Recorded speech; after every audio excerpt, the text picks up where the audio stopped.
Il y a 2 ans, je me suis lancé le défi de partir à l'aventure pour découvrir les 3 principaux affluents du bassin versant du lac d'Avignon. Après l'étonnante découverte du ruisseau de Jackson en 2021, j'ai poursuivi mon chemin sur les rives de la rivière Yamaska Sud-Est, principale tributaire du lac d'Avignon.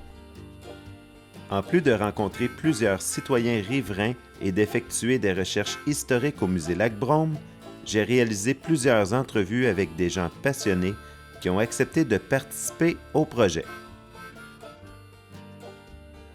La rivière Yamaska est formée de plusieurs affluents. Sa branche principale prend source au Lac-Brome et mesure 177 km.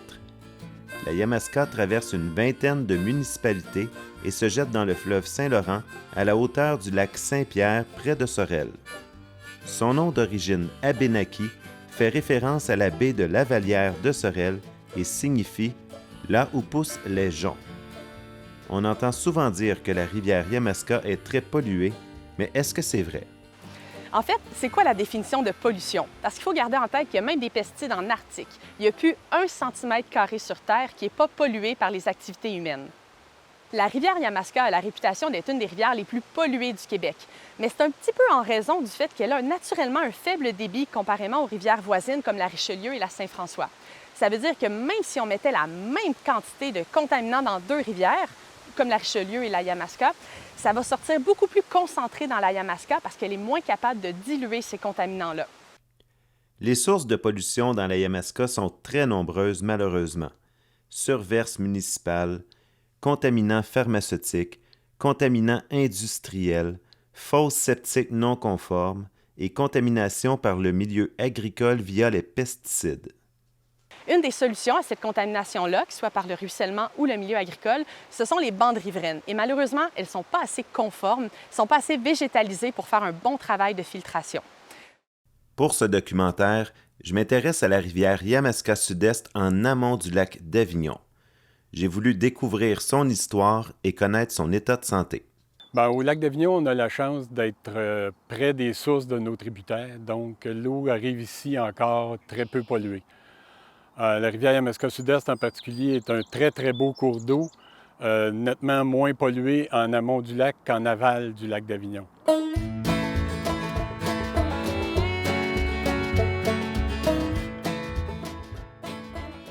La rivière Yamaska Sud-Est débute au confluent des ruisseaux North Branch et de Jackson au parc Carls Mills à Lac-Brome. Un peu plus bas, un ruisseau sans nom, qui a longtemps été appelé rivière Yamaska par erreur, vient la rejoindre. Je me suis vraiment creusé la tête pour comprendre la toponymie de ce ruisseau de 12 km qui prend source au mont Gagnon à Sutton. Lorsque j'ai compris qu'il n'avait officiellement pas de nom, j'ai formé un comité et entrepris des démarches pour le nommer et clarifier la situation. Je le présente dans un autre documentaire. Après ce ruisseau, la rivière traverse le village de West Brome et ses magnifiques terres agricoles, passe par quelques rapides et un milieu forestier avant de se jeter dans le lac d'Avignon. Du point de vue géologique, entre Carls Mills et le lac d'Avignon, la rivière coule dans le Piémont, entre les Appalaches et les basses terres du Saint-Laurent, à la limite de l'ancienne mer de Champlain. Il y a 20 000 ans, 25 000 ans, il y avait quelque chose comme 2-3 kilomètres, 2-3 000 mètres d'épaisseur de glace. On peut dire à la grandeur du Québec, puis sur une bonne partie de l'Amérique du Nord au complet. Sous le poids du glacier, le continent s'était enfoncé de plusieurs, au moins 100 mètres et plus, 125, 150 mètres. Et quand le glacier fond, quitte le territoire, bien la croûte terrestre ne rebondit pas du jour au lendemain tout d'un coup. Donc, ça prend du temps, ça se répercute dans le temps. Mais pendant que le continent est, on va dire, déprimé, bien là, les eaux de l'Atlantique ont pu pénétrer par le Saint-Laurent, autour, dans la grande région de Montréal, autour des Montérégiennes, jusqu'à Cowansville. Alors, on a donné le nom de mer de Champlain à cet épisode marin. Ici, en amont du lac d'Avignon, on est à la limite de l'ancienne mer de Champlain, et des traces de cette période sont assurément présentes sur les berges de la rivière. Aujourd'hui, on a cherché un peu autour de la rivière des endroits où on serait susceptible peut-être de trouver des fossiles, des petits coquillages comme des moules, etc. Maintenant, la rivière n'est pas ici, elle coule dans une plaine un peu, hein, alors du moins à l'endroit où on se trouve. Donc, il n'y a pas beaucoup de ce qu'on appelle des coupes naturelles pour aller essayer de trouver des fossiles, mais c'est sûr que, bon, alors, il n'est pas dit qu'on n'en trouvera pas un jour, là, mais bon, pour le moment, pour ce matin, en tous les cas, ça n'a pas été très concluant là-dessus. J'ai été fasciné par l'avant-midi que j'ai passé avec ce retraité qui avait encore des étoiles dans les yeux lorsqu'il me parlait des cailloux. Ça m'a permis de voir l'environnement de la rivière d'une autre façon. La dernière glaciation a laissé de nombreux blocs rocheux sur le territoire qui se retrouvent maintenant dans le lit de la rivière. Ça ne serait pas surprenant, là, puis dans l'ordre des choses, que beaucoup de ces blocs-là viennent des Laurentides. Hein? Alors, le dernier glacier les a déplacés sur des centaines de kilomètres. On a des marqueurs de ce point de vue-là qui nous montrent que vraiment, il y a des cailloux qui ont voyagé sur de grandes distances.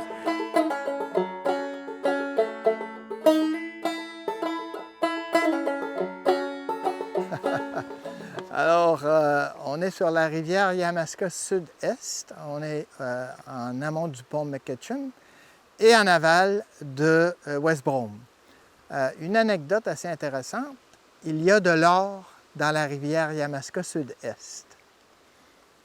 Partez pas en peur, là, je ne suis pas sûr qu'il y en a assez pour laisser votre job à plein temps. Mais j'ai rencontré, il y a quelques années, peut-être 2 ou 3 décennies, un vrai chercheur d'or, une vraie personne qui brassait le sable dans le fond de la rivière dans une cuve, comme on voit dans les films, et il ramassait de l'or et il m'a juré que c'est ça qu'il faisait pour gagner sa vie. Puis effectivement, il avait tout à fait l'air de travailler et il savait ce qu'il faisait.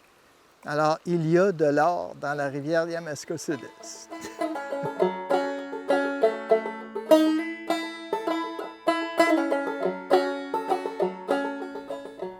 C'est une rivière qui a été très importante pour l'implantation des premiers habitants et qui a subi quelques transformations au fil des années à cause de la présence humaine.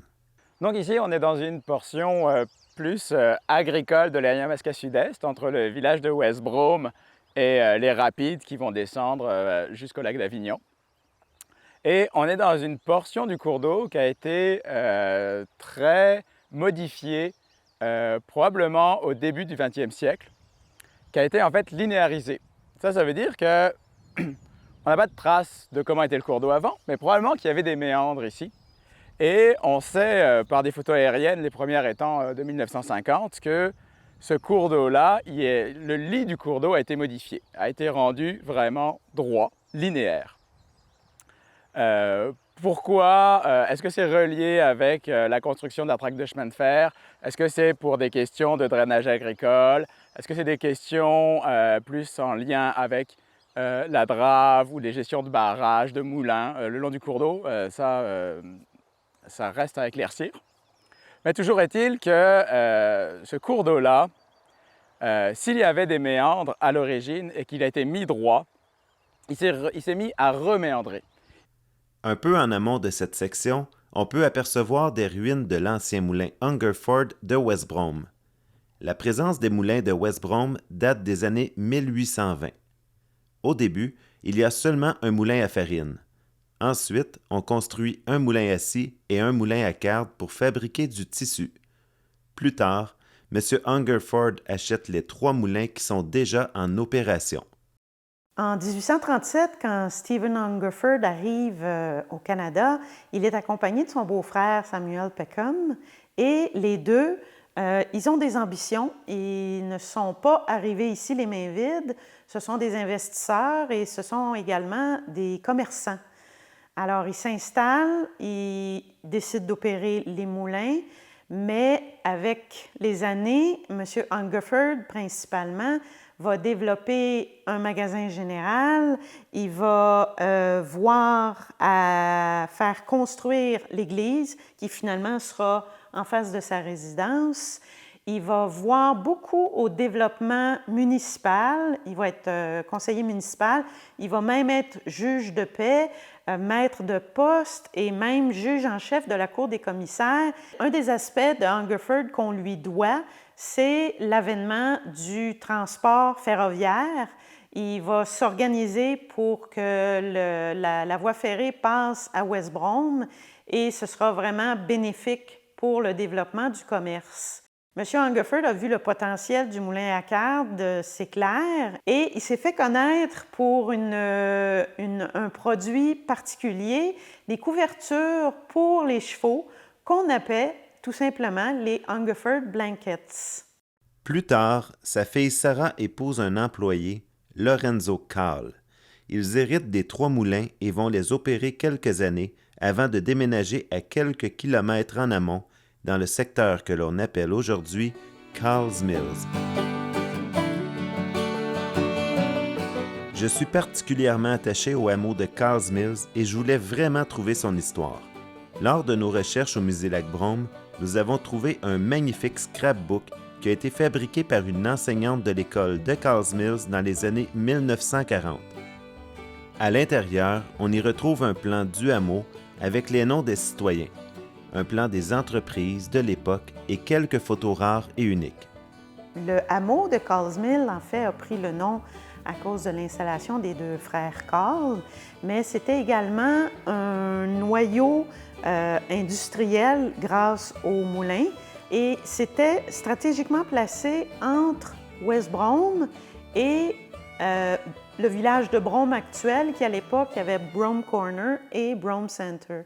Alors, c'était quand même un endroit stratégique pour le cours d'eau que le débit d'eau était important. Il y a eu 3 moulins à Carl's Mills.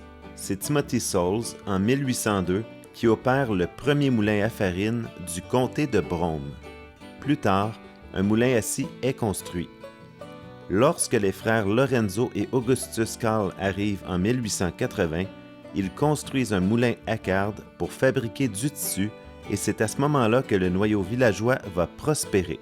Mais ce que ça l'a amené, c'est que les autres commerces sont venus s'installer graduellement.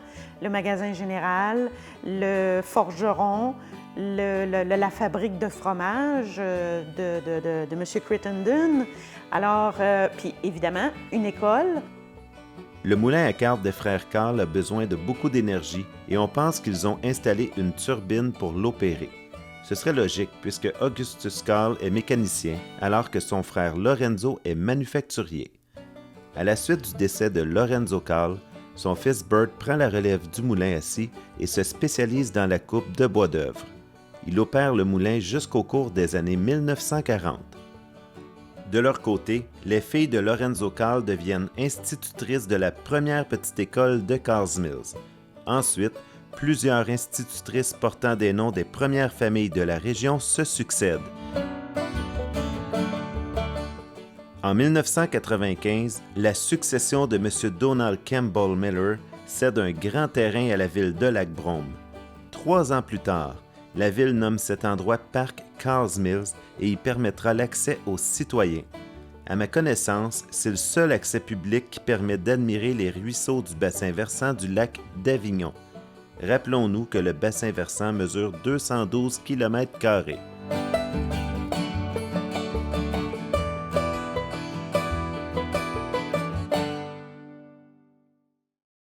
Lorsqu'elle s'éloigne de Carl's Mills et qu'elle descend vers Cowansville, la rivière traverse de nombreux paysages agricoles. De magnifiques et généreuses terres agricoles qui ont toutefois leur côté sombre, elles sont chargées en sédiments, transportant leur lot de matières fertilisantes et de pesticides. Heureusement, certains agriculteurs sont conscients et sensibles à ce phénomène et prennent des actions concrètes pour réduire les impacts négatifs de leurs activités agricoles sur la rivière. On the fields here, we're growing primarily hay in the fields to feed our own cows here. Now we've started doing a little bit more actual old style tillage because we're trying not to use or actually not using any chemicals. Okay, we've been here since 1989, and we own land on each side of the Yamaska River. And we also cut wood, but we don't cut too much. We don't cut any wood along the river unless they're dead trees. And we try to keep it as natural as possible. We leave the natural vegetation that is there alone. We don't cut anything, anything that's green out of there. If a tree is dead or it falls into the field, then we'll clean that up. But besides that, we always leave a good, lots of vegetation around the edge of the fields. Les bandes riveraines sont très importantes parce qu'elles jouent plusieurs rôles. Elles vont protéger la qualité de l'eau. En fait, elles vont filtrer les polluants, elles vont maintenir les sédiments, elles vont maintenir aussi le sol en place, donc aider là, à ce qu'il y ait moins d'érosion. Puis, elles vont également créer de l'ombre sur le ruisseau, ce qui va maintenir, entre autres, la température de l'eau de façon plus constante. When we first came here, we used to get a January thaw. And it was like that for quite a few years. And the last probably 15 or 20 years, we have 3 or 4 thaws, and the ice comes down the river and it blocks at the head of the Davigneau Lake. And then when we get the big rainstorms in the spring, the water goes on the side of the ice and it cuts into the side of the bank of the river, and it makes a lot of erosion. There's one place we've lost about 40 feet. We have really big rainstorms, and not last fall, the fall before last, we had a huge rainstorm. I've never seen the river so high as that in early fall, and I have no idea why we had such a huge rainstorm, and I couldn't even get down close to the river. It was just flooded everywhere. I would say in the last 40 years, I'm noticing more occasions of where the water is just more, the depth and current and so forth is more inconsistent. It can be very low and then suddenly become very high and very rough.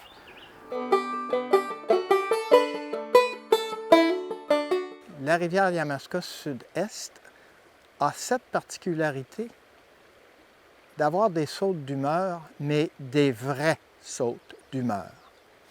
C'est une rivière qui est relativement modeste, tant que le bon Dieu ne s'en mêle pas. Il n'y a rien dans la rivière Yamaska, dans ses tributaires, il n'y a absolument rien pour arrêter l'eau. Il n'y a pas de lac, il n'y a à peu près pas de rétention naturelle en nulle part, il n'y a pas de barrage. Il y a un barrage à Casemille qui n'existe plus en théorie. Donc, et on draine des montagnes, on draine des ruisseaux, on est alimenté par des ruisseaux de montagne. Quand la nature se déchaîne, ces ruisseaux-là se déchaînent tous en même temps. Un synchronisme parfait. Rendu ici, tu ramasses tout ça, et c'est comme si c'était une immense vague. Alors, un débit de rivière, normalement, c'est en mètres cubes, et au printemps et à l'automne, ici, on travaille à peu près 1,5 à 2 mètres cubes par seconde. En étiage d'été, vous allez baisser à 0,2 et même 0,1 mètres cubes par seconde. Si on se mettait tous à boire cette eau-là, il n'en resterait plus.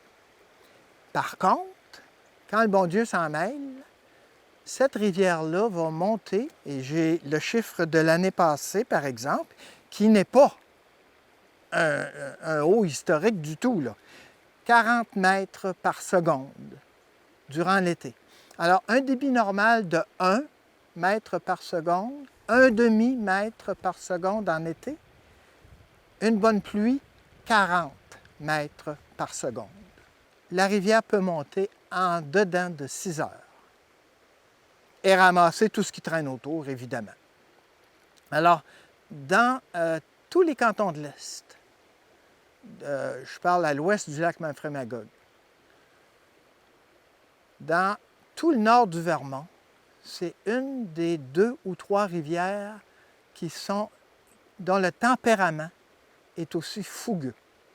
C'est une des raisons pour laquelle le lac d'Avignon, par exemple, la tête du lac d'Avignon s'emplit si vite. C'est une des raisons. Parce que quand on passe de 0,5 à 40 mètres par seconde, pas besoin de vous dire qu'on ramasse tout ce qui s'appelle terre, sédiments, petites roches, tout se ramasse dans le lac. Avec les fortes pluies et les grandes crues qui risquent d'augmenter avec les changements climatiques, il sera de plus en plus important de respecter les espaces de liberté de la rivière. En fait, l'espace de liberté, c'est le mélange de 2 choses, 2 espaces, on peut dire.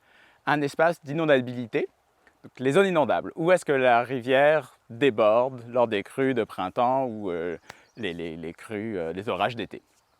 Ça, c'est une chose. Mais il y a aussi ce qu'on va appeler l'espace de mobilité.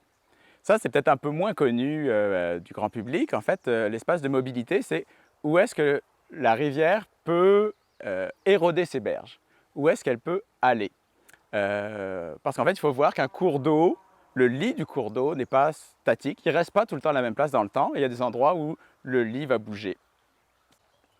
Alors, pour ce qui est de la Yamaska Sud-Est, en amont du lac d'Avignon, on connaît pas mal finalement l'espace de liberté. Ça a été cartographié, une étude d'il y a environ 10 ans par Pascal Biron et associés, dont moi-même. Et donc, on a vraiment voulu cartographier les zones inondables, mais aussi essayer d'estimer où est-ce qu'on peut avoir de l'érosion sur les cours d'eau.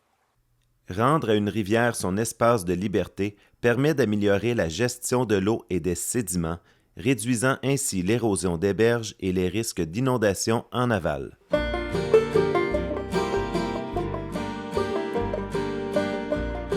En 1873, un pont couvert est construit sur la rivière Yamaska à West Brome.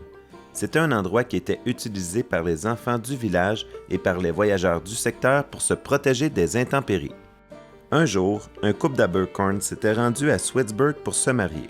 Lors du retour, une tempête s'est levée et les routes étaient rendues impraticables. Les jeunes mariés se sont donc rendus au pont couvert de West Brome pour se réfugier. L'histoire ne dit pas s'ils y ont passé leur première nuit de noces. C'était vraiment un endroit où les gens allaient se réfugier lorsqu'une tempête se levait. Avec l'avènement du train qui passe tout près de la rivière, le développement commercial et je vous dirais la circulation autour de la gare du train qui se trouve à proximité du pont couvert va créer un problème de bouchons de circulation et finalement d'accidents à cause des gens qui sortent du pont et qui ne voient pas les voitures qui s'en viennent et les piétons qui débarquent du train. Et ce qui devait arriver arriva. Bien, il y a eu plusieurs accidents avec des blessés graves et on a dû malheureusement démolir le pont couvert. En 1979, un autre accident a lieu à cet endroit. Un camion descend la grande côte de West Brome, manque de frein et emboutit un autre véhicule immobilisé au passage à niveau. Ce dernier est propulsé sous le train, ce qui provoque le déraillement de 14 wagons. On s'est rendu sur les lieux et on a perçu à ce moment-là une senteur qui se dégageait du produit.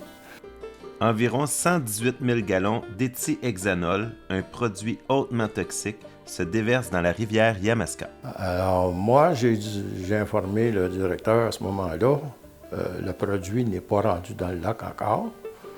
Et on pourrait peut-être être capable de le récupérer en amont avant le lac. Et M. Larose, qui était le directeur des travaux publics, a envoyé des camions avec du sable.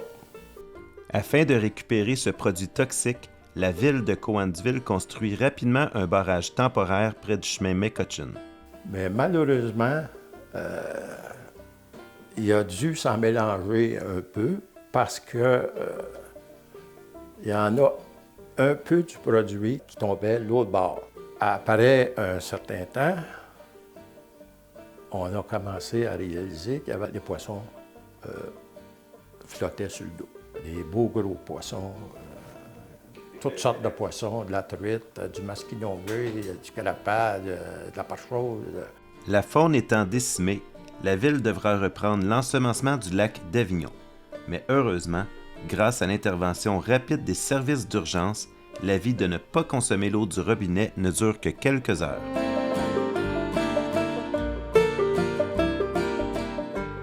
Aujourd'hui, les poissons sont bien présents dans le lac d'Avignon et plusieurs remontent la rivière au printemps. À partir de Carls Mills, surtout à partir de West Brome, vous avez une rivière qui va avoir tendance à réchauffer énormément en été, évidemment. Donc, on parle de poissons d'eau chaude et le poisson sportif par excellence, c'est l'achigan à petite bouche. De temps à autre, il y a des carpes. La carpe allemande qui remonte du lac d'Avignon et il y a la huitouche. Ce qu'il y a au printemps qui est spécial, c'est une montaison très limitée, mais il y a une montaison de dorés. Le lac d'Avignon a une petite population de dorés et la partie de la population de dorés qui monte dans la rivière, c'est une petite partie de la petite population. Donc, ce n'est pas vraiment une pêche qu'on va faire de façon régulière. Ce n'est pas quelque chose qui va arriver à tous les jours, mais il y a du doré dans cette section-ci de la rivière. Il monte seulement qu'au printemps et c'est pour la fraie. Et évidemment, c'est un poisson que vous n'avez pas le droit de pêcher ni de cibler au moment où il est dans la rivière. La pêche au doré au printemps est fermée jusqu'aux environs de la 3e semaine du mois de mai. Et à ce moment-là, théoriquement, il n'y en a plus.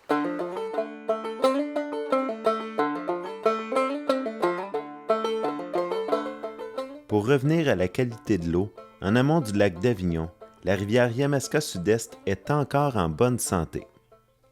Dans le fond, ce que je sais, la différence qu'il y a tant en amont du lac et en aval, surtout en aval de la ville de Cowansville, c'est la contamination pharmaceutique.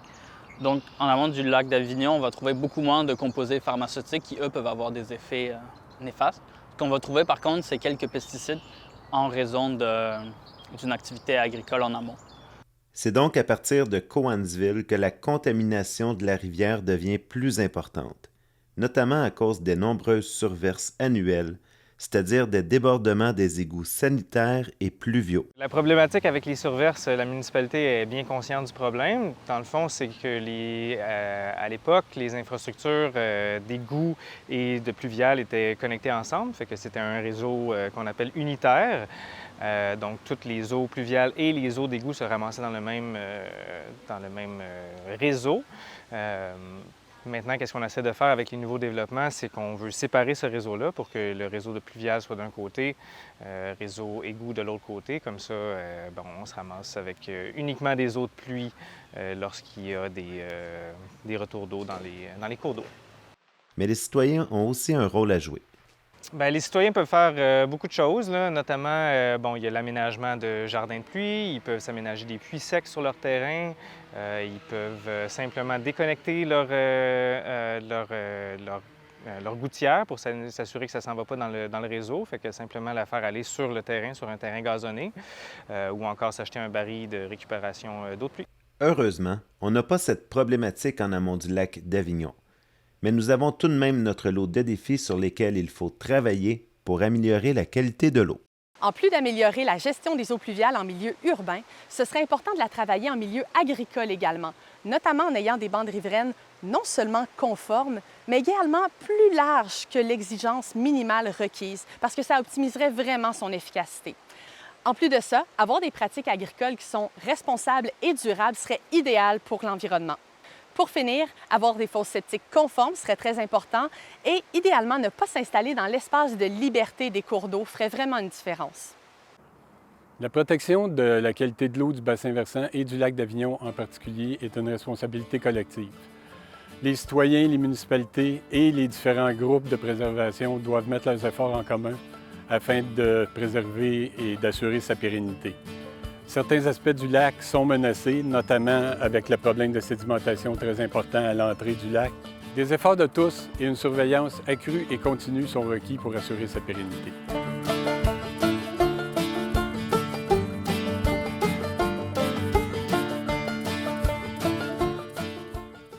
j'ai vraiment eu beaucoup de plaisir à réaliser ce deuxième projet de ma trilogie.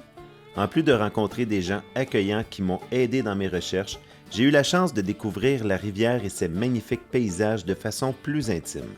Je ne compte plus les fois où j'ai quitté la maison pour aller prendre quelques photos et observer le cours d'eau et ses environs. En amont du lac d'Avignon, on a la chance d'avoir une rivière en bonne santé. Par contre, les changements climatiques semblent avoir des répercussions sur le débit et les fortes pluies de plus en plus fréquentes accentuent l'érosion des berges et contribuent à l'apport en sédiments dans notre lac, ce qui favorise la prolifération des espèces envahissantes comme le myriophile à épis qui se nourrit de phosphore et d'azote apportés par les sédiments. Il y a encore beaucoup de travail de sensibilisation à faire, beaucoup de nos comportements sont à changer, mais je pense que nous sommes sur la bonne voie. J'espère vraiment qu'on a appris de nos erreurs et que nous saurons préserver la qualité de notre eau pour nous et pour les générations à venir. Parce qu'il ne faut pas oublier qu'en amont du lac d'Avignon, la Yamaska Sud-Est, c'est le robinet d'eau potable de Cowansville.